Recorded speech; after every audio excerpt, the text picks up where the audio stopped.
Vocês acreditam que uma mulher de quase 90 anos como eu possa ter enfrentado o medo com uma espingarda nas mãos? Pois foi exatamente o que aconteceu quando aqueles homens apareceram querendo tomar minhas terras. Lembro como se fosse hoje, o suor escorrendo pela testa, o coração martelando no peito, mas o olhar firme. Na minha propriedade, quem dá as ordens sou eu. Disse com uma voz que não tremia, mesmo quando por dentro eu estava apavorada. Eles foram embora, mas sabiam que voltariam. E eu sabia que precisaria ser ainda mais forte.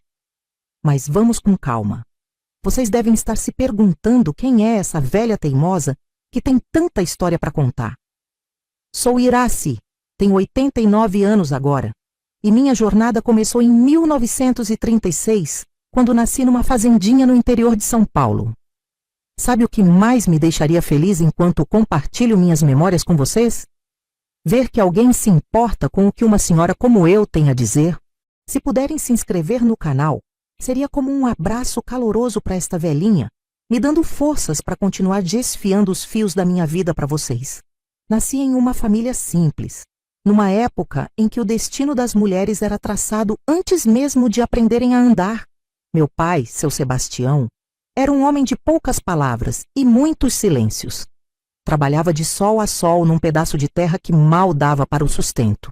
Minha mãe, Dona Teresa, carregava nos olhos um brilho apagado, como quem guardava sonhos que nunca tiveram permissão para florescer. Nossa casa era pequena, mas o quintal... o quintal era meu reino! Entre as bananeiras e os pés de mandioca, eu inventava mundos onde meninas podiam ser o que quisessem. Adorava subir no abacateiro mais alto e ficar observando o horizonte, imaginando o que existiria além daquelas colinas que emolduravam nossa propriedade. Iraci, desce daí! Menina, não fica trepada em árvore que nem macaco! Minha mãe gritava, preocupada com o que os vizinhos pensariam de uma filha tão rebelde. Eu descia contrariada, mas guardava dentro de mim aquela sensação de liberdade, como um tesouro secreto que ninguém poderia me tirar. Na escola, que frequentei até o 3º ano primário, adorava matemática. A professora dizia que eu tinha facilidade com os números, um talento raro para uma menina do campo. Mas aos 12 anos, meu pai decidiu que já era o suficiente. Para que mais estudo? Mulher precisa é saber cozinhar, costurar e obedecer ao marido. Ele sentenciou, surdo aos meus apelos e às lágrimas silenciosas da minha mãe, que talvez visse em mim a chance de uma vida diferente da que ela teve.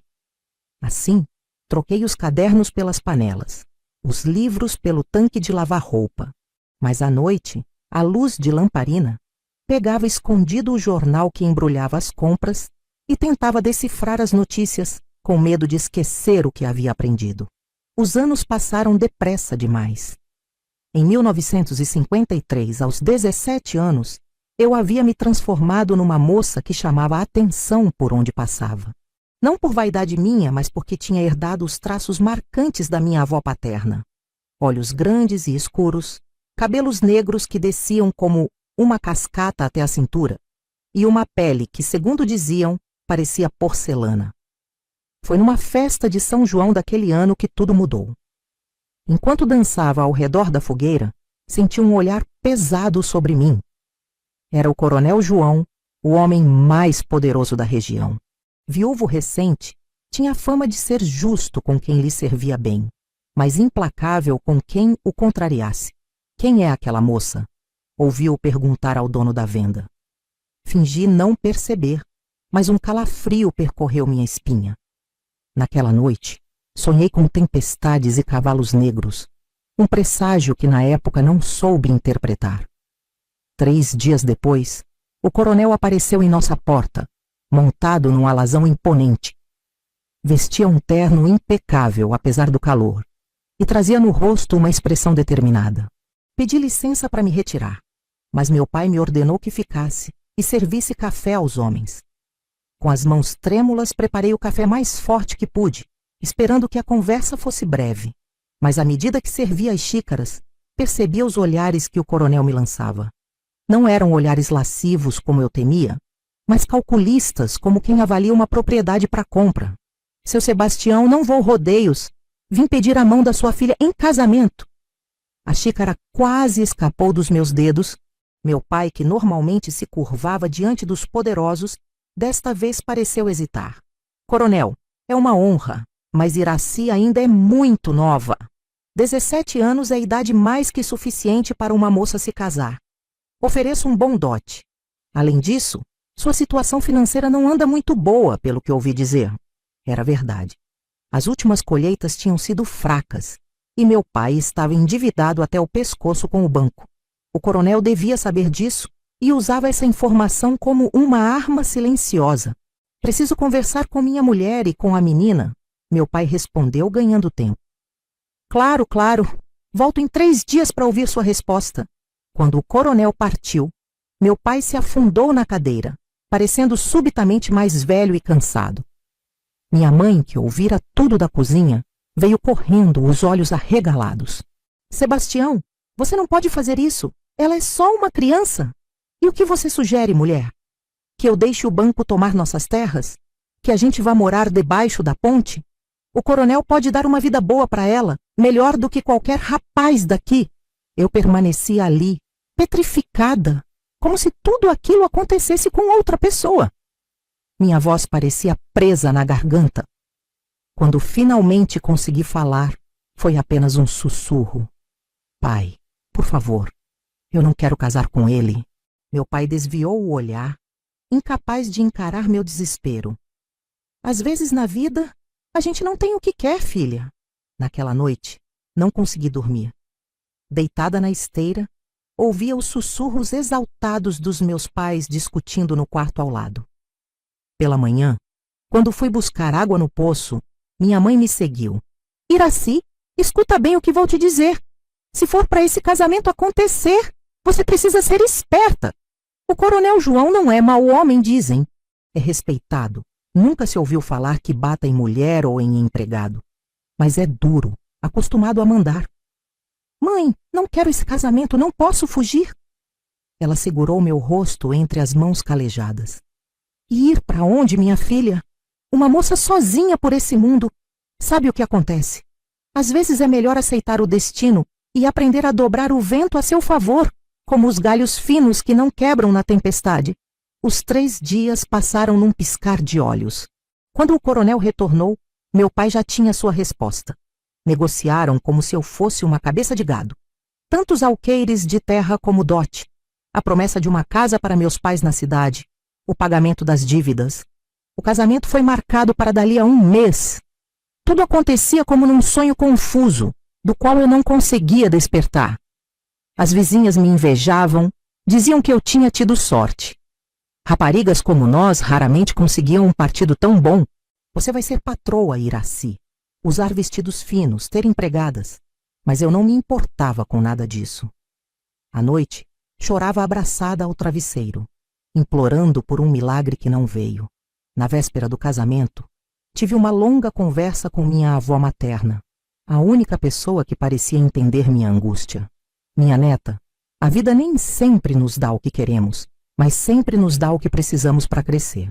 Você acha que está indo para uma prisão, mas quem sabe não esteja indo para sua libertação? O destino tem caminhos misteriosos. Suas palavras enigmáticas ficaram ecoando em minha mente durante toda a cerimônia. O vestido branco emprestado de uma prima, os olhares curiosos dos convidados, o semblante sério do coronel João ao meu lado no altar, tudo parecia irreal. Quando o padre nos declarou marido e mulher, senti como se uma porta se fechasse para sempre atrás de mim. Mas como descobriria depois, quando uma porta se fecha, às vezes uma janela se abre. E foi por essa janela inesperada que encontrei meu verdadeiro caminho. Filha, você nem imagina como foi difícil aquele começo de casamento. Nos primeiros dias na fazenda do coronel João, eu me sentia como um passarinho engaiolado naquela casa grande. Era bonita, não posso negar. Tinha móveis que eu nunca tinha visto na vida, cortinas de tecido fino, uma cozinha enorme, mas faltava calor, sabe? Faltava aquele aconchego que tinha na casa dos meus pais, por mais simples que fosse. O coronel passava o dia fora, cuidando dos negócios, voltava tarde, quase sempre de mau humor. Eu tinha que estar sempre pronta para servi-lo, mesmo que fosse meia-noite. Se a comida não estivesse do jeito que ele gostava, se eu falasse alguma coisa que ele não aprovasse, o castigo vinha na forma de gritos ou um olhar gelado que me atravessava como uma faca. Aprendi a me fazer pequena, invisível para sofrer menos. Mas por dentro, eu ainda era aquela menina sonhadora. Quando estava sozinha, olhava pela janela o céu azul de São Paulo e imaginava como seria poder voar para longe dali. Nos primeiros meses, chorava escondida todas as noites, com saudades da minha mãe, do nosso quintal, até do meu pai. Apesar de tudo, a única pessoa que me tratava com um pouco de gentileza era Helena, a cozinheira mais velha da casa. Ela percebia meu sofrimento e, às vezes, deixava um pedaço de doce para mim, ou me contava histórias da região para me distrair. Menina, a vida é assim mesmo para nós mulheres, ela me dizia. Mas sempre tem uma fresta de luz, por menor que seja. É só saber procurar. Um dia, depois de quase 6 meses de casada, já em 1953, descobri que estava esperando um filho. Fiquei dividida entre o medo e a esperança. Um bebê significava mais responsabilidade, mais cobrança do coronel, mas também poderia ser alguém para amar, para preencher o vazio que eu sentia. Quando contei ao coronel, pela primeira vez, vi um sorriso sincero em seu rosto. Um herdeiro. Era tudo que eu precisava, ele disse, me surpreendendo com um abraço desajeitado. Naquela noite, trouxe um presente, um broche de ouro com uma pérola. Foi o primeiro e único presente que recebi dele. A gravidez trouxe uma trégua à frieza do nosso casamento. O coronel se tornou mais atencioso, mandou vir um médico da capital para me acompanhar. Determinou que as empregadas atendessem a todos os meus desejos. Pela primeira vez, eu tinha algum poder naquela casa. João nasceu numa madrugada chuvosa de 1954. Um parto difícil, que durou quase um dia inteiro. Pensei que não sobreviveria, tamanha era a dor, mas quando colocaram aquele pacotinho vermelho e chorão nos meus braços, uma força desconhecida tomou conta de mim. Era meu filho, sangue do meu sangue. Por ele, eu seria capaz de enfrentar qualquer coisa. O coronel ficou orgulhoso com o menino forte que levaria seu nome. Fez uma festa que durou 3 dias para apresentar o herdeiro. Todo mundo da região apareceu, mais por medo do que por amizade. Lembro que fiquei sentada numa cadeira especial como uma rainha, recebendo os cumprimentos, enquanto observava aquela gente que falava mal do coronel pelas costas, agora bebendo sua cachaça e comendo em sua mesa. 2 anos depois, em 1956, nasceu Maria, minha filha. O coronel não escondeu a decepção por não ser outro menino, mas eu estava radiante. Uma menina, alguém que eu poderia proteger, ensinar, dar o amor que nunca recebi. Nos olhos dela, escuros como os meus, eu via um futuro diferente. A chegada dos filhos mudou o jeito como o coronel me tratava. Não era amor, não se iluda pensando isso. Era mais um respeito relutante. Afinal, eu era a mãe dos filhos dele, a senhora da casa. As empregadas passaram a me chamar de Dona Iraci, e até mesmo os colonos tiravam o chapéu quando passavam por mim. Mas o coronel continuava sendo um homem difícil, autoritário, teimoso, incapaz de demonstrar carinho abertamente. Ainda assim, uma coisa começou a mudar. Ele percebeu que eu não era tola. Tudo começou quando ele precisou viajar para São Paulo por 2 semanas, para resolver problemas com o banco. Antes de partir, me explicou rapidamente como funcionavam alguns pagamentos que precisavam ser feitos aos fornecedores e trabalhadores da fazenda. Não faça nada além disso, mulher. Quando eu voltar, resolvo o resto. Mas no 3º dia de sua ausência, uma tempestade terrível atingiu a região. O rio transbordou, levando parte da plantação, e o telhado do galpão onde armazenávamos as ferramentas desabou completamente. Era uma emergência que não podia esperar. Tomei coragem e chamei o capataz para uma conversa. Seu Juvenal, precisamos agir rápido. Quero que o senhor organize os homens para salvar o que puder da plantação. Vamos usar os bois para puxar as toras que estão atravancando o curso d'água. E mande chamar o Zé Carpinteiro para reconstruir o telhado do galpão antes que as ferramentas enferrujem todas. O capataz me olhou espantado, como se eu tivesse duas cabeças. Mas, dona, o coronel não deixou ordem sobre isso. O coronel não está aqui para ver o estrago. E quando voltar, vai querer saber por que não fizemos nada. A responsabilidade agora é minha. Falei com uma firmeza que nem eu sabia que tinha. Por dentro, estava tremendo como vara verde, mas não podia demonstrar. Se mostrasse fraqueza, estaria tudo perdido. Para minha surpresa, o capataz obedeceu. E não só ele, mas todos os trabalhadores. Talvez por curiosidade de ver até onde iria a ousadia da patroa jovem, talvez por saberem que eu estava certa. Nos dias seguintes, não fiquei apenas dando ordens. Arregacei as mangas e ajudei no que pude. Aprendi sobre as culturas, sobre o gado, sobre como funcionavam os negócios da fazenda. Fiz contas, acertei pagamentos, negociei prazos. A cada nova tarefa, senti uma confiança crescer dentro de mim. Quando o coronel voltou e soube de tudo, esperava uma explosão de fúria. Mas, para minha surpresa, ele apenas me olhou de uma forma diferente, como se me visse de verdade pela primeira vez. Não pensei que você fosse tão esperta, mulher. Não era bem um elogio, mas foi a primeira vez que ele reconheceu algo em mim, além da minha aparência, ou da minha função como mãe dos seus filhos. A partir daquele dia, o coronel começou relutantemente a me explicar sobre os negócios da fazenda. No começo era apenas para me preparar para emergências como aquela, mas logo se tornou um hábito. Ele falava sobre as plantações, os preços do café, os problemas com os fornecedores, e eu absorvia tudo como uma esponja sedenta. À noite, quando todos dormiam, eu pegava os livros de contabilidade e estudava cada entrada, cada número, tentando entender os padrões, os segredos daquele mundo que antes me parecia tão distante. Quando descobria algum erro ou uma forma de economizar, criava coragem para sugerir ao coronel no dia seguinte. No início, ele ria das minhas ideias, mas aos poucos percebeu que muitas delas faziam sentido.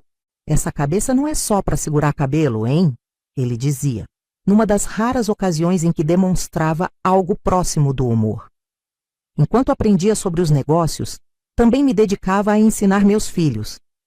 João era um menino esperto, curioso, sempre querendo saber como as coisas funcionavam.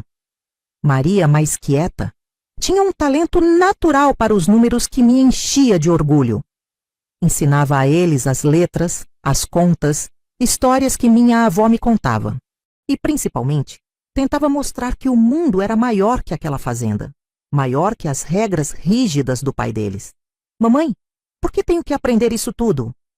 Papai diz que vou herdar a fazenda de qualquer jeito, João me perguntou um dia.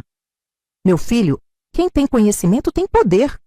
Se conhecer bem o que é seu, ninguém poderá tirar de você. Os anos foram passando, e quanto mais eu aprendia sobre a fazenda, mais percebia que havia espaço para melhorias. O coronel, apesar de rico, dirigia os negócios do jeito antigo, como aprendera com o pai dele. Resistia às novidades, desconfiava de máquinas modernas, preferia fazer as coisas como sempre foram feitas. Mas o mundo estava mudando, e eu sabia que precisávamos mudar com ele. Foi mais ou menos quando João completou 8 anos, por volta de 1962, que comecei a insistir para que ele conhecesse pessoas diferentes, que estudassem em uma escola boa na capital. O coronel, no início, foi contra. Para quê, mulher?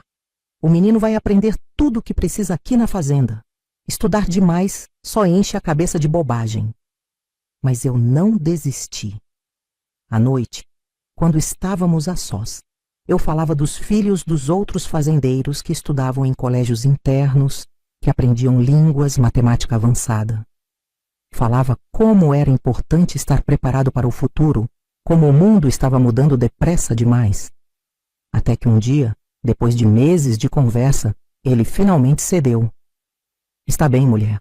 O moleque pode ir para o colégio dos padres em São Paulo, mas tem que vir para casa nos finais de semana. E nada de ficar com ideias modernas demais na cabeça. Foi uma vitória e tanto. Ver meu filho arrumando as malas para ir estudar na capital me encheu de um orgulho que eu nem sabia explicar. Claro que senti saudades, chorei escondida muitas vezes, mas sabia que era o melhor para ele. Com Maria foi mais difícil. O coronel não via necessidade nenhuma de educar meninas além do básico. Para quê? Ela vai casar, ter filhos, cuidar da casa. Não precisa de tanto estudo. Mas eu estava determinada a não deixar minha filha passar pelo mesmo que eu. Então, secretamente, comecei a ensinar Maria em casa.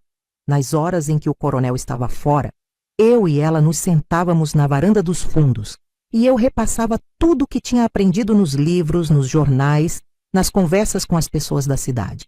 Helena, a cozinheira, ficava de vigia, pronta para nos avisar se o patrão chegasse de repente. Dona Irace, a senhora está arriscando demais.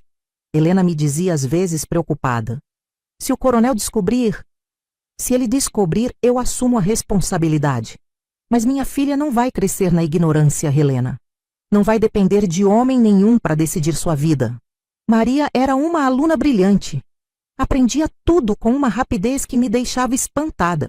Logo estava lendo livros que eu mal conseguia entender, resolvendo problemas de matemática que me deixavam confusa. A menina tinha um dom, e eu estava decidida a não deixar que fosse desperdiçado. Quando Maria completou 10 anos em 1966, decidi que era hora de enfrentar o coronel. Armei-me de coragem e, depois do jantar, quando ele estava de bom humor após alguns goles de cachaça, trouxe o assunto à tona. João, preciso falar com você sobre a Maria. Ele ergueu os olhos do jornal, surpreso por eu usar seu primeiro nome, coisa que raramente fazia. O que tem a menina? Ela precisa estudar como o João. É inteligente, talvez até mais que o irmão. Seria um desperdício não dar a ela a mesma oportunidade. O coronel bateu o jornal na mesa, o rosto vermelho de raiva. Já começamos com essa conversa de novo? Já disse que menina não precisa de tanto estudo. No máximo, um pouco de piano e francês para fazer bonito nas reuniões sociais. Mas que isso é bobagem. Respirei fundo, mantendo a calma. Eu discordo. Os tempos estão mudando. As mulheres estão ocupando lugares diferentes na sociedade. Não quero que nossa filha fique para trás. E desde quando você entende de sociedade, Iraci? Você é apenas uma... Ele parou, e eu vi algo em seus olhos. Talvez um lampejo de reflexão. Talvez tenha lembrado de como eu havia administrado a fazenda naquela emergência, ou de como minhas sugestões para os negócios tinham dado certo. Olha, ele disse num tom mais conciliador. Vamos fazer um acordo. A menina pode ter um professor particular aqui em casa 3 vezes por semana. Mas nada de ir para a cidade, nada de colégio interno. E no momento em que eu perceber que ela está ficando muito cheia de ideias modernas, acabamos com isso. Não era tudo o que eu queria, mas era um começo. Obrigada, João. Foi só o que disse, mas por dentro estava explodindo de alegria. Na semana seguinte, chegou à fazenda o professor Augusto, um homem de meia idade, calvo, de óculos grossos, recomendado pelo padre da cidade. Para minha surpresa, ele era muito mais progressista do que sua aparência sugeria. Nas primeiras aulas, ficou impressionado com o conhecimento que Maria já tinha. Dona Irace, sua filha tem um talento extraordinário, ele me disse um dia quando a aula havia terminado e Maria tinha saído para brincar. Seria um crime não desenvolvê-lo plenamente? O senhor acha mesmo? Não é apenas o orgulho de mãe falando? De forma alguma. Ela tem uma mente matemática notável e uma curiosidade insaciável. Raramente encontrei uma aluna assim. Aquelas palavras me encheram de determinação. A partir daquele dia, fiz de tudo para garantir que Maria tivesse todo o material que precisava. Livros, cadernos, jornais, revistas. Algumas coisas eu pedia para João trazer da cidade. Outras eu encomendava secretamente quando ia à missa aos domingos. O tempo foi passando. João voltava da escola na capital cheio de histórias, de novidades, de sonhos. Queria ser médico, dizia. Queria ajudar as pessoas. O coronel torcia o nariz. Esperava que o filho seguisse seus passos e se dedicasse à fazenda. mas não se opunha abertamente. No fundo, acho que sentia orgulho do menino inteligente e determinado que estava criando. Maria, por sua vez, florescia sob a tutela do professor Augusto. Aos 12 anos, já estava estudando matérias do ginásio. Às escondidas, o professor lhe trazia problemas de álgebra, livros de ciências, até mesmo alguns volumes de literatura que o coronel consideraria inapropriados para moças. Foi nessa época que percebi que o coronel estava mudando. Os anos não passavam em vão. Ele, que sempre fora tão enérgico, tão dominador, começava a mostrar sinais de cansaço. Às vezes o pegava olhando pela janela, um olhar distante, como se contemplasse coisas que apenas ele podia ver. Uma noite, quando estávamos sozinhos na varanda, observando as estrelas, um hábito que tínhamos adquirido com o tempo, ele me surpreendeu com uma confissão. Sabe, Iraci, às vezes penso se fiz a coisa certa. Como assim? Perguntei sem entender. Com tudo? Com a fazenda, com os filhos, com você? Fiquei em silêncio, esperando que ele continuasse. Eu era um homem diferente quando te conheci. Mais duro, mais certo das coisas. Via o mundo como meu pai me ensinou a ver, preto no branco, certo e errado, cada um no seu lugar. Mas a vida tem um jeito de bagunçar nossas certezas, não é? Nunca tinha visto o coronel tão reflexivo, tão humano. Você me surpreendeu, Iraci. Pensei que estava trazendo para casa uma menina bonita e submissa, que seria apenas a mãe dos meus filhos. Mas você se revelou muito mais que isso. Às vezes acho que você entende da fazenda mais do que eu. Não soube o que dizer. Aquele era o elogio mais sincero que ele já tinha me feito. Os filhos também. João com essa ideia de medicina. Quem diria? Eu esperava que ele seguisse meus passos, mas agora vejo que talvez o caminho dele seja outro. E a Maria, aquela menina tem uma cabeça que me assusta às vezes. Puxou a você. Puxou a nós dois. Corrigi gentilmente. Tem sua determinação e minha teimosia. Ele riu, um som raro e precioso. Acho que sim. Daquele dia em diante, notei uma mudança no coronel. Não era uma transformação dramática, mas pequenos gestos, pequenas concessões. Ele começou a ouvir mais minhas opiniões sobre a fazenda, a consultar-me antes de tomar decisões grandes. Com as crianças também estava diferente, mais presente, menos autoritário. Quando João completou 16 anos e anunciou oficialmente que queria estudar medicina, o coronel não se opôs. Se é isso que você quer, meu filho, então que seja. Só prometa que nunca vai esquecer de onde veio. E quando no mesmo ano, o professor Augusto sugeriu que Maria fosse mandada para um colégio de freiras em São Paulo, pois já tinha esgotado tudo o que ele podia ensinar, o coronel concordou depois de apenas uma semana de deliberação. Mas nada de ideias modernas demais. Ele advertiu como sempre, mas sem a convicção de antes. Confesso que quando Maria partiu, senti um vazio enorme. Minha filha, minha companheira das tardes de estudo secreto, agora seguia seu próprio caminho, mas era isso que eu sempre quis para ela, a liberdade de escolher, a chance que eu nunca tive. Os anos seguintes foram de mudanças sutis, mas significativas. A fazenda prosperava sob nossa administração conjunta. O coronel, aos poucos, ia me dando mais autonomia para tomar decisões, para implementar novidades. Introduzimos maquinário moderno, técnicas de plantio mais eficientes, expandimos para novas culturas além do café. João vinha nos visitar nas férias, sempre cheio de histórias da faculdade de medicina, dos amigos que estava fazendo, dos professores brilhantes. Maria, igualmente, voltava transformada a cada visita, mais confiante, mais articulada, cheia de planos para o futuro. Mãe, quero ser empresária, ela me disse em uma de suas visitas. Quero ter meu próprio negócio, fazer a diferença no mundo.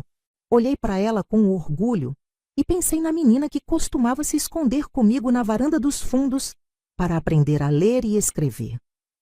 Você pode ser o que quiser, minha filha. O mundo está se abrindo para mulheres como você. Foi a senhora que abriu esse caminho para mim, mãe. Nunca vou me esquecer disso. Foi numa manhã de domingo, em 1972, que notei algo diferente no coronel João. Estávamos tomando café na varanda, como de costume, admirando a vista da fazenda que agora parecia ainda mais bonita com as novas plantações que havíamos introduzido. De repente, ele levou a mão ao peito e fez uma careta de dor. — O que foi, João? Perguntei alarmada. — Nada, mulher. Uma pontada, já passou. Ele sorriu, tentando me tranquilizar, mas vi que seu rosto estava pálido, coberto por um suor frio. Insisti para que ele descansasse e, relutantemente, ele concordou. Mas naquela mesma noite, a dor voltou, mais forte. Desta vez, não havia como disfarçar. Mandei chamar o doutor Geraldo com urgência. O médico chegou depois de quase 2 horas, que pareceram uma eternidade. Examinou o coronel detalhadamente e depois me chamou para conversar em particular. Dona Iraci, seu marido teve um ataque cardíaco, ele explicou com voz grave. Não foi dos piores, mas é um alerta sério. Ele vai precisar de repouso absoluto por algumas semanas e depois terá que mudar drasticamente alguns hábitos. Nada de bebida, fumo, comidas gordurosas e, principalmente, nada de estresse.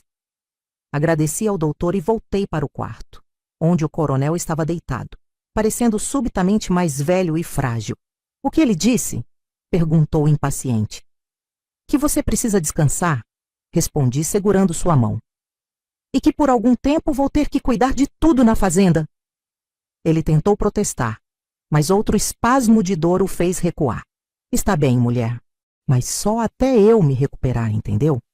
Nada de decisões importantes sem me consultar. — Claro, claro, concordei, escondendo um pequeno sorriso. Após quase 20 anos de casamento, eu conhecia a fazenda tão bem quanto ele, talvez até melhor em alguns aspectos. Nos dias seguintes, assumi completamente a administração.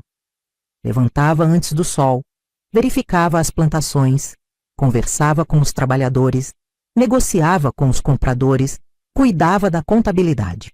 Era muito trabalho, mas sentia uma satisfação profunda em ver que era capaz. O problema surgiu quando um dos nossos principais clientes, um exportador de café da capital, veio à fazenda para negociar a safra daquele ano. Sr. Macedo era conhecido por ser um negociador duro, que gostava de pressionar os fazendeiros até conseguir os preços mais baixos possíveis. Dona Iraci, ele disse com um sorriso condescendente. — Como vai o coronel? Uma pena ele estar indisposto. Talvez devêssemos adiar esta negociação até que ele esteja melhor. — Não será necessário, Sr. Macedo, respondi com firmeza. Estou plenamente autorizada a conduzir os negócios da fazenda. Ele ergueu as sobrancelhas surpreso. — Com todo respeito, senhora, não estou acostumado a negociar com mulheres. São assuntos complexos, envolvem muitos números, estratégias. Sei exatamente como funcionam essas negociações, né, Sr. Macedo? Interrompi, mantendo a compostura. E sei que o preço do café subiu 15% no mercado internacional nas últimas semanas, devido às geadas na Colômbia. Sei também que nossa produção este ano tem qualidade superior, como o senhor mesmo pode comprovar nas amostras que lhe foram enviadas. A expressão dele era impagável, uma mistura de surpresa e desconforto. Não estava acostumado a lidar com uma mulher tão bem informada. A negociação foi longa e por vezes tensa, mas ao final consegui um preço 20% superior ao do ano anterior. Quando o Sr. Macedo foi embora, ainda atordoado com o resultado, corri para contar ao coronel. — Você fez o quê? Ele exclamou, tentando se sentar na cama, impedido por mim. — Fique calmo, vai fazer mal para seu coração, adverti. Consegui um bom preço, melhor do que o do ano passado. Tenho todas as contas aqui para lhe mostrar. Ele examinou os papéis em silêncio, o senho franzido. Depois olhou para mim com uma expressão que nunca tinha visto antes. Uma mistura de respeito, admiração e talvez um pouco de amor. — Você é uma mulher e tanto, Iraci, ele disse finalmente. Se soubesse disso há 20 anos, teria te envolvido nos negócios desde o início. Foi o elogio mais sincero que ele já tinha me feito. Senti um calor no peito, um orgulho de mim mesma que poucas vezes tinha experimentado. A recuperação do coronel foi lenta. Nos meses seguintes, ele passava a maior parte do tempo na varanda, observando a fazenda com olhos atentos, mas permitindo que eu assumisse cada vez mais responsabilidades. Aos poucos, nossa relação também foi se transformando. Não era um romance ardente como nos livros que Maria às vezes me emprestava, mas havia um companheirismo, um respeito mútuo que nunca tínhamos experimentado antes. João havia se formado em medicina e começado a residência em um grande hospital de São Paulo. Vinha nos visitar quando podia, sempre com histórias fascinantes sobre os pacientes, os procedimentos médicos, as novas descobertas. O coronel, que a princípio resistira à ideia de ter um filho médico em vez de fazendeiro, agora se orgulhava de apresentá-lo aos amigos como meu filho, o doutor. Maria, por sua vez, tinha terminado os estudos e iniciado um pequeno negócio na capital, uma loja de tecidos finos importados que rapidamente ganhava clientela entre as senhoras da alta sociedade. Tenho planos de expandir, mãe. Ela me contava animada em suas visitas. Talvez abrir filiais em outras cidades, quem sabe até exportar. Era com imensa alegria que eu via meus filhos seguindo seus próprios caminhos, livres das amarras que tentaram me prender. Havia quebrado o ciclo, e isso me dava uma sensação de vitória que compensava todas as dificuldades que enfrentei. Em 1975, quando o coronel teve uma recaída em sua saúde, João insistiu que o levássemos para São Paulo, onde poderia receber tratamento mais avançado. Foi uma viagem difícil. Era a primeira vez que o coronel saía da fazenda desde seu primeiro ataque, e ele estava nervoso, irritadiço. Não sei por que tanto alarde. Ele resmungava no carro, enquanto eu segurava sua mão. É só uma dor chatinha, vai passar como as outras. Mas não passou.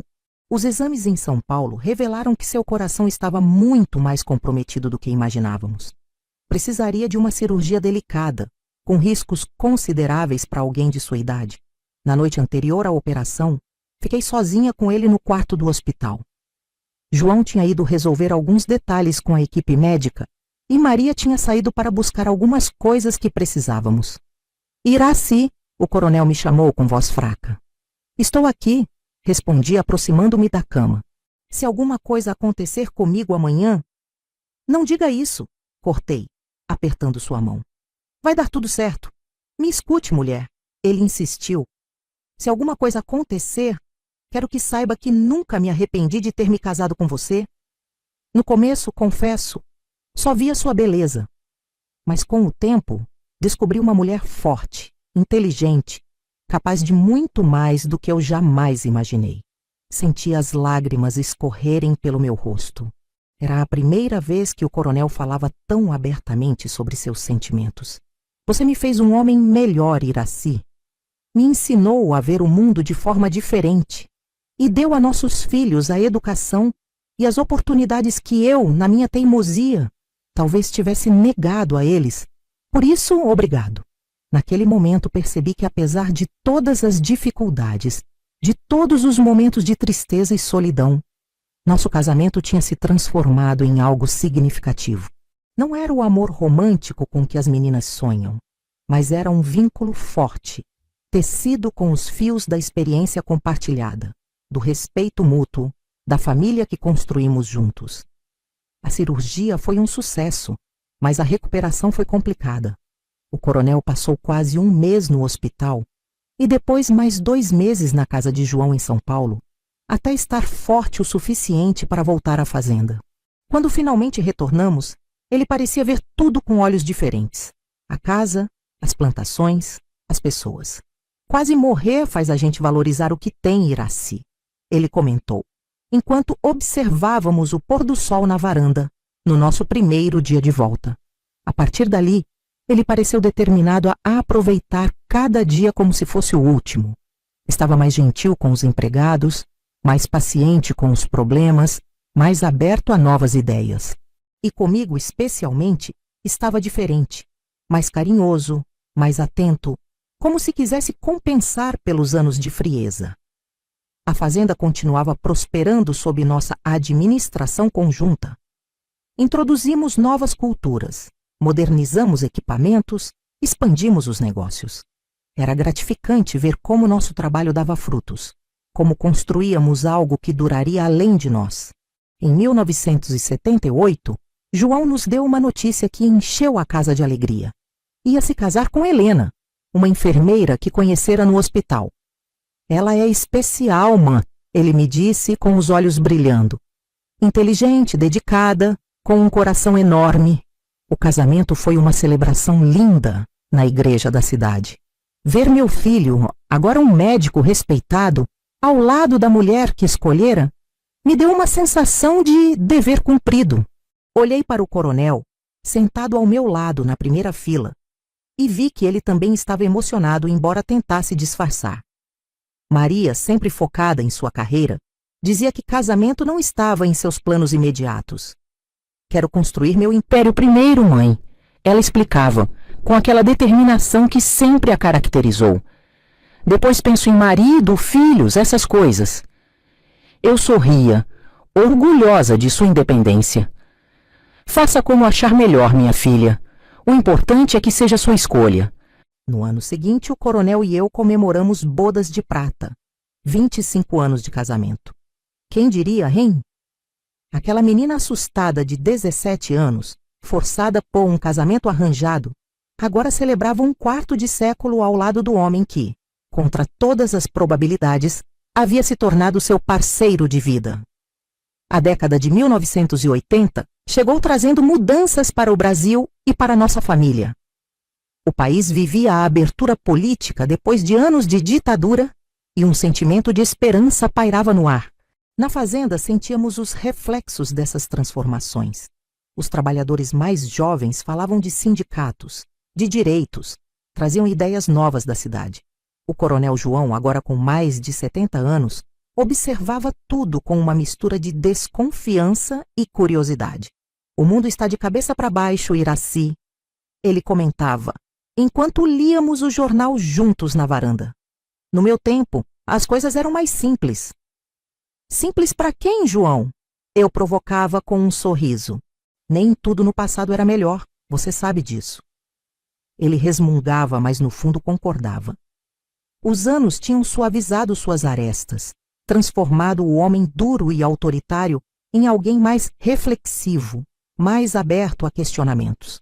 Em 1982, nossa família cresceu. João e Helena nos deram nosso primeiro neto, um menino forte e saudável, que chamaram de Antônio, em homenagem ao coronel. Ver aquele bebê, sangue do meu sangue, nos braços do avô orgulhoso, foi um dos momentos mais emocionantes da minha vida. Olha só, pequenino. Sussurrei para o bebê quando o segurei pela primeira vez. Sua avó já foi uma menina assustada que não sabia o que a vida reservava. Agora estou aqui, vendo você nascer, sabendo que crescerá livre para escolher seu próprio caminho. O coronel, que raramente demonstrava emoção, tinha os olhos marejados enquanto observava o neto. Ele tem os olhos da família, disse com voz embargada. Olhos fortes que vão ver muito desse mundo. Maria, sempre focada em sua carreira, finalmente conheceu alguém que a fez repensar suas prioridades. Roberto era um arquiteto talentoso que projetou a reforma da loja dela em São Paulo. Ele é diferente, mãe, ela me contou com um brilho novo no olhar. Me respeita como profissional, como mulher independente. Não tenta me mudar. Fiquei feliz em ver minha filha encontrando um companheiro que a valorizava por quem ela era. O coronel, surpreendentemente, também aprovou. Parece um rapaz sensato, foi seu comentário seco, o que vindo dele era um grande elogio. O casamento deles aconteceu em 1983. Uma cerimônia elegante, mas discreta, refletindo a personalidade prática de Maria. Em seu discurso, ela fez questão de me agradecer publicamente. Tudo que sou hoje devo à minha mãe, que me ensinou que uma mulher pode e deve buscar seus próprios sonhos, mesmo quando o mundo diz que não. Suas palavras me fizeram chorar de emoção. Naquele momento, senti que todas as lutas, todos os sacrifícios tinham valido a pena. Meus filhos estavam trilhando caminhos que eles mesmos haviam escolhido, construindo famílias baseadas no respeito mútuo, não no medo ou na obrigação. No início de 1985, o coronel começou a mostrar sinais preocupantes de saúde. Estava mais fraco, com menos apetite, às vezes confuso. João, sempre atento, insistiu para que fizesse exames completos. O diagnóstico veio como um golpe: câncer, já em estágio avançado. Quanto tempo? Perguntei ao médico enquanto o coronel descansava no quarto. 6 meses, talvez 1 ano se tivermos sorte, respondeu o doutor com voz grave. Podemos tentar alguns tratamentos para aliviar os sintomas, mas a doença já se espalhou demais. Naquela noite, chorei sozinha na varanda, tentando esconder minha tristeza do coronel. Apesar de todas as dificuldades do início, nosso casamento tinha se transformado em uma parceria genuína. A ideia de perdê-lo me causava uma dor que eu não esperava sentir. O que está fazendo aqui fora sozinha, mulher? A voz dele me surpreendeu. Limpei rapidamente as lágrimas e me virei, só admirando as estrelas. Estão bonitas hoje. Ele se sentou ao meu lado com dificuldade. Não precisa fingir, Iraci. João me contou tudo. Sei que não tenho muito tempo. Segurei sua mão, incapaz de responder. Sabe, ué? Ele continuou olhando para o céu. Tive uma vida boa. Não perfeita, cometi muitos erros, fui duro demais às vezes, mas ao final não posso reclamar. Tenho uma fazenda próspera, filhos que me enchem de orgulho, um neto maravilhoso, e tive você ao meu lado. João? Comecei, mas ele me interrompeu. Deixe-me falar enquanto ainda tenho clareza para isso. Quero que saiba que, apesar de como o nosso casamento começou, acabei me apaixonando por você, Iraci. Não do jeito romântico dos livros, mas de um jeito real, profundo. Você me ensinou muito mais do que eu jamais imaginei poder aprender. Suas palavras tocaram meu coração, de uma forma que nunca havia acontecido antes. Em mais de 30 anos de casamento, era a primeira vez que ele falava de amor. Também aprendi a te amar, João. Respondi com sinceridade. Não foi fácil, mas aconteceu. Nos meses seguintes, cuidei dele com toda a dedicação. João vinha regularmente da capital para acompanhar o caso, trazendo medicamentos, supervisionando os cuidados. Maria e Roberto também apareciam sempre que podiam, trazendo o pequeno Antônio, que enchia a casa de alegria com suas correrias e risadas. Uma tarde, enquanto o coronel cochilava na varanda, Maria se aproximou de mim. Mãe, tenho uma notícia para te dar. Estou grávida. Abracei-a forte, tentando conter as lágrimas de alegria. Seu pai vai ficar tão feliz. Acha que ele vai aguentar até o bebê nascer? Ela perguntou preocupada. Não sei, filha, mas vamos dar a ele essa esperança. Quando contamos ao coronel sobre o bebê a caminho, seus olhos cansados brilharam com uma luz renovada. Outro netinho, murmurou com um sorriso fraco. Ou netinha, tanto faz. Será bem-vindo neste mundo. A partir daquele dia, ele pareceu reunir forças para lutar contra a doença. Queria conhecer aquela nova vida. Segurar mais uma vez um bebê de sua linhagem nos braços.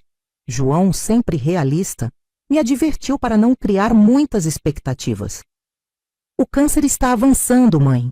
Ele está sofrendo mais do que demonstra. Eu sabia disso. Via a dor nos olhos dele, notava como estava cada vez mais magro, mais fraco, mas também via sua determinação em se agarrar à vida, em estar presente para a chegada do novo neto. Em dezembro de 1985, tivemos a última grande reunião familiar na fazenda. João e Helena trouxeram o pequeno Antônio, agora com 3 anos, falante e curioso. Maria, com a barriga já bastante visível, veio com Roberto. Foi um Natal simples, mas cheio de significado. O coronel, sentado em sua poltrona favorita, observava a cena com olhos atentos, como se quisesse guardar cada detalhe na memória. Em um momento, quando ficamos a sós, ele segurou minha mão. Obrigado, Iraci. Pelo quê?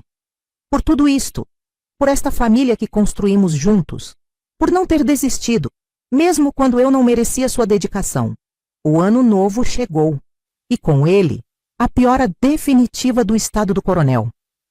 Agora passava a maior parte do tempo na cama, consumido pela dor e pela fraqueza. Eu ficava ao seu lado dia e noite, segurando sua mão, lendo para ele, conversando sobre memórias antigas. Uma madrugada de fevereiro de 1986, ele acordou sobressaltado, chamando meu nome. Estou aqui, respondi, acendendo o lampião. Sonhei com o dia em que nos conhecemos, ele disse com voz fraca. Você estava dançando ao redor da fogueira na festa de São João, lembra?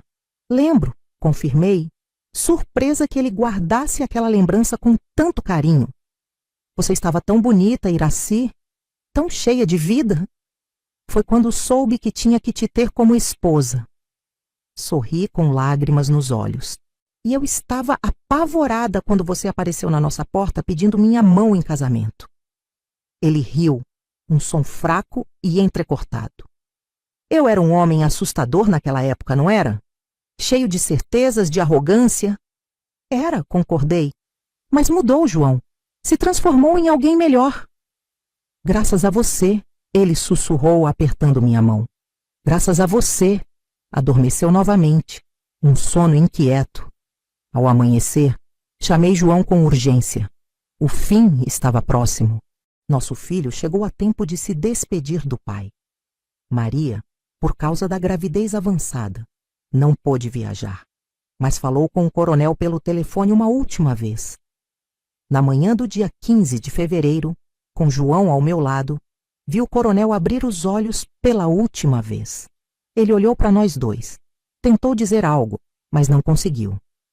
Então, simplesmente sorriu, um sorriso sereno, quase feliz, e partiu. Apesar da tristeza, senti uma estranha paz. Ele tinha vivido sua vida até o fim, tinha visto seus filhos crescerem e se tornarem pessoas de bem, tinha conhecido seu primeiro neto, tinha feito as pazes com seus erros do passado e, ao fim, tinha descoberto o amor. Não o amor possessivo e controlador de sua juventude, mas um amor maduro, baseado no respeito e na admiração mútua. O funeral foi simples, como ele teria desejado. Toda uma comunidade compareceu. Trabalhadores da fazenda, comerciantes da cidade, fazendeiros vizinhos. Muitos vieram me abraçar, contar histórias sobre como o coronel os havia ajudado em momentos difíceis, como havia sido um patrão justo, principalmente nos últimos anos. Uma semana depois, Maria deu à luz uma menina linda que chamou de Rosa, em minha homenagem. Segurando aquela criança nos braços, senti uma mistura de alegria e melancolia. O ciclo da vida continuava. Um partia, outro chegava. E eu estava ali, testemunhando tudo, guardando cada momento como um tesouro. Depois da morte do coronel, muita gente achava que eu ia vender a fazenda e me mudar para a cidade, para ficar mais perto dos meus filhos.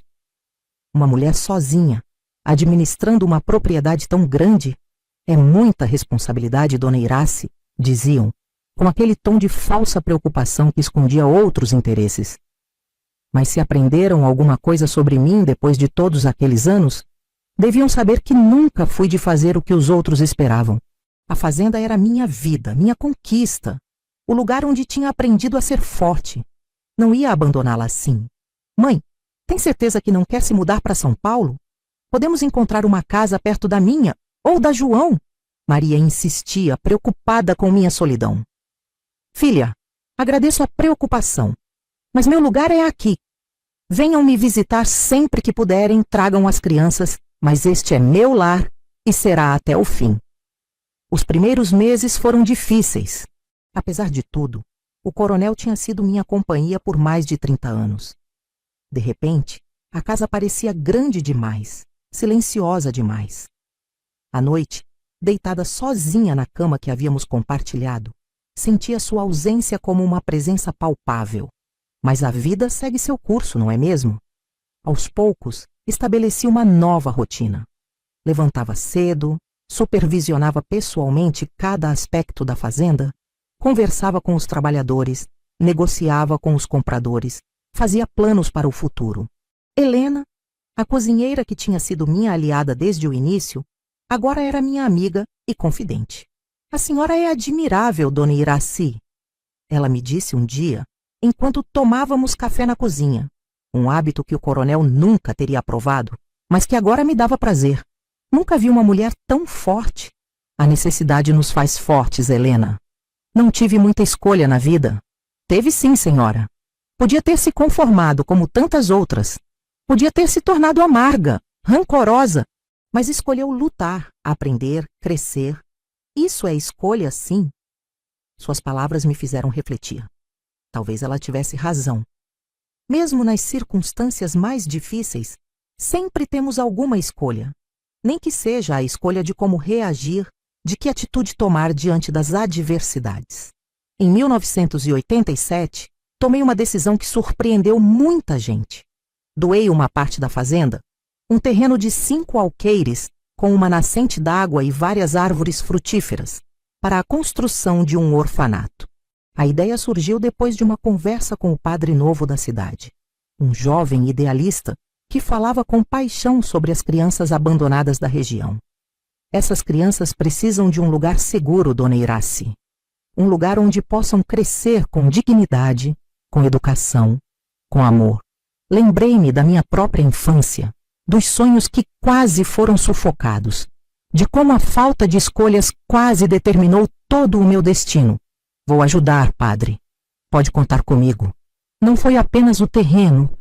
Investi uma boa parte das economias na construção do prédio, na compra de móveis, de material escolar.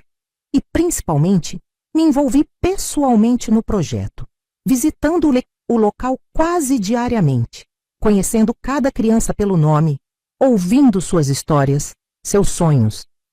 João e Maria apoiaram minha decisão desde o início.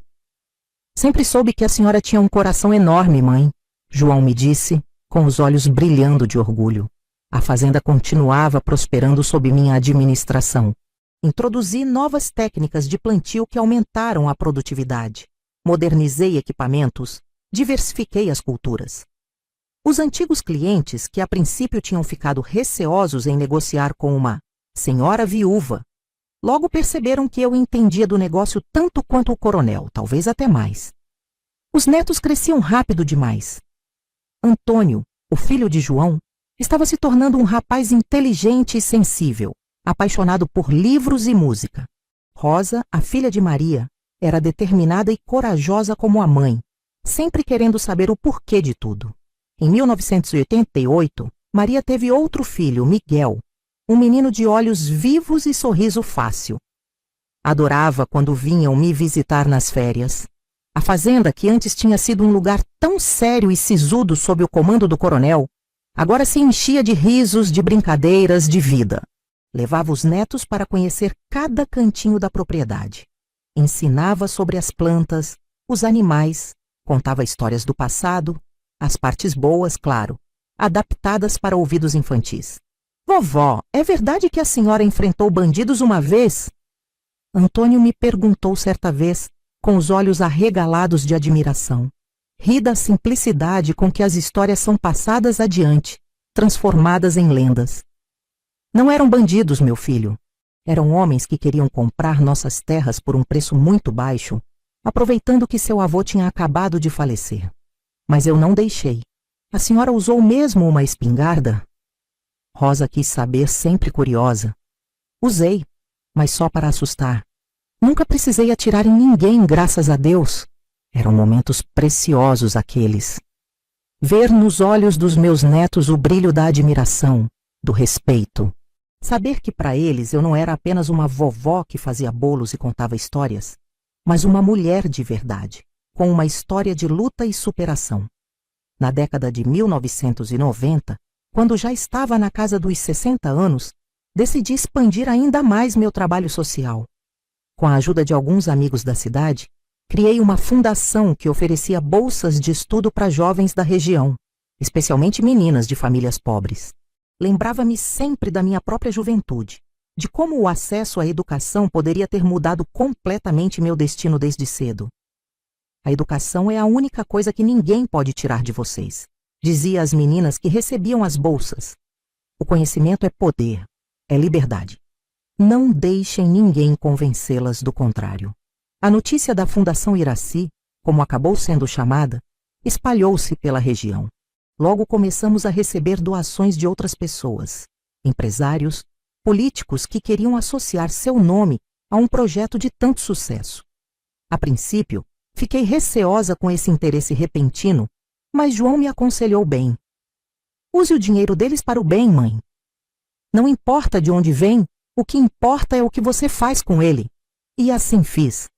Expandimos os projetos, abrimos um centro de capacitação profissional, uma biblioteca comunitária. Vi jovens que teriam sido trabalhadores rurais como seus pais se formarem em universidades, se tornarem professores, médicos, advogados. Cada história de sucesso era como um presente, uma confirmação de que estava no caminho certo. Os anos seguintes trouxeram mais alegrias e também algumas despedidas dolorosas. Helena, minha fiel amiga e companheira de tantas batalhas, faleceu em 1995, deixando um vazio enorme na casa e no meu coração. Cuide-se, dona Irace, foram suas últimas palavras. A senhora ainda tem muito para fazer neste mundo. João, sempre o filho dedicado, agora era um médico renomado em São Paulo, chefe de um importante departamento no hospital. Mesmo com a agenda ocupada, encontrava tempo para vir me visitar regularmente para trazer Antônio, que já estava na adolescência e falava em seguir os passos do pai na medicina. Maria e Roberto expandiram seus negócios para além das lojas de tecidos, investindo em uma linha de roupas que rapidamente ganhou fama nacional. Ainda uso tudo o que aprendi com a senhora sobre negociação, mãe, Maria me contava, orgulhosa. Aquelas lições na varanda dos fundos valeram mais que qualquer MBA. Quando o de novo século chegou, eu já estava com 64 anos, mas me sentia mais viva e ativa do que nunca. A fazenda continuava prosperando, agora com a ajuda de administradores profissionais que contratei, mas sempre sob minha supervisão atenta. A fundação atendia centenas de jovens por ano, transformando vidas, abrindo caminhos. Em 2005, recebi uma visita inesperada. Era uma senhora elegante, por volta dos 60 anos, que se apresentou como Iracema. O nome não me dizia nada de início, até que ela explicou. Dona Irace, a senhora não me conhece, mas eu a conheço desde menina. Meu pai trabalhou na sua fazenda, e eu estudei com uma bolsa da sua fundação. Hoje sou professora universitária em São Paulo. Vim agradecer pessoalmente, porque sei que sem sua ajuda, minha vida teria sido muito diferente. Aquele encontro me emocionou profundamente.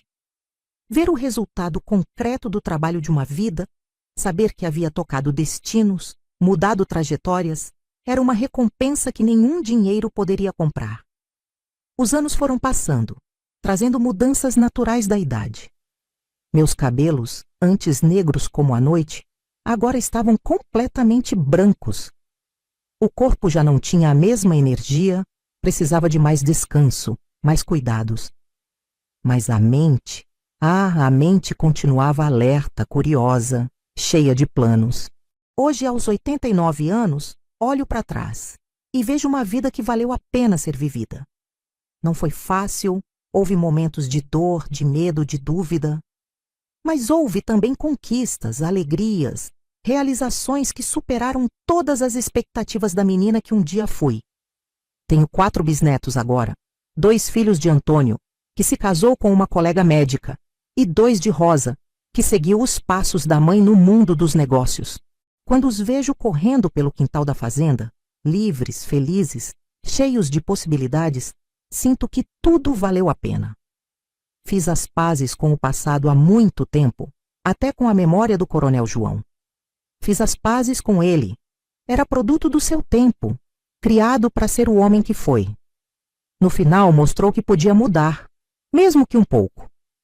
Quando olho para toda a minha família reunida, filhos, noras, genros, netos, bisnetos, sinto um orgulho que quase não cabe no peito. Construí algo que vai além de mim, que vai continuar quando eu não estiver mais aqui. Não apenas uma fazenda próspera, mas uma tradição de respeito, de igualdade, de coragem. Se pudesse deixar um conselho para as gerações futuras, seria este: não importa as circunstâncias em que você nasce ou que lhe são impostas, sempre há espaço para coragem, para crescimento, para mudança. Sempre há uma escolha a ser feita. mesmo quando parece que não há escolha nenhuma. Aquela menina de 17 anos obrigada a casar com um homem que mal conhecia, nunca poderia imaginar a mulher que se tornaria. A vida me deu limões, como se diz. E eu fiz não apenas uma limonada, mas todo um pomar. Quando eu partir, quero ser lembrada não como a viúva do Coronel João, mas como Iraci, a mulher que soube transformar adversidades em forças, que nunca permitiu que as circunstâncias definissem seu destino, que deixou um legado de amor, trabalho e esperança. Esta é minha história. Agradeço a vocês por terem me ouvido até aqui, por terem compartilhado comigo estas memórias, estas reflexões. Cada vida é uma história que merece ser contada. E hoje, contei a minha com o coração aberto, que ela possa, de alguma forma, inspirar alguém a nunca desistir de seus sonhos, a nunca aceitar os limites que outros tentam impor, como disse minha mãe tantos anos atrás. Às vezes é melhor aceitar o destino e aprender a dobrar o vento a seu favor, como os galhos finos que não quebram na tempestade. E foi isso que fiz durante toda a minha vida. Dobrei o vento a meu favor sem nunca quebrar, mesmo nas piores tempestades.